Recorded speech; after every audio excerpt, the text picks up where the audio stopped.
منہ میں چھالے ہو گئے ہیں تو 2 گلاس پانی میں 1 چائے کا چمچہ کلونجی ڈال کر ابال لیں۔ اس پانی سے کلیہ کریں، چھالے ختم ہو جائیں گے۔ پیٹ میں کیڑے ہو گئے تو دھنیا کا پاؤڈر 3 سے 5 گرام چینی ملا کر صبح شام 5 روز تک کھائیں۔ پیٹ کے کیڑوں سے انشاءاللہ نجات ملے گی۔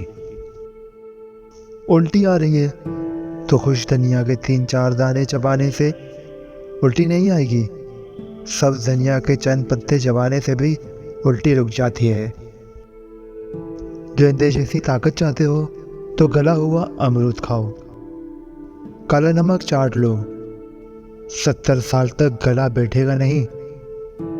کان بند ہو جائے تو الٹے چلو، کان کھل جائے گا۔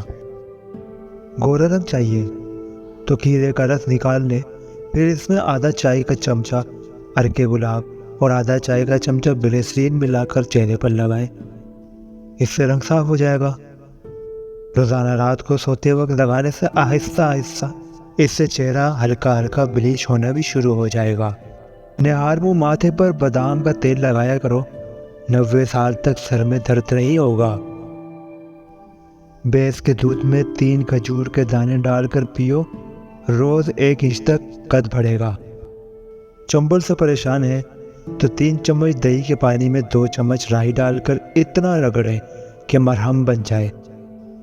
اس مرہم کو صبح و شام 3 دن لگائیں، چنبل سے چھٹکارا مل جائے گا۔ بال گھنے اور کالے کرنے ہیں تو ہریڑ کم از کم 3 دانے صبح و شام کھائے، دودھ کے ہمراہ لے تو زیادہ بہتر ہے۔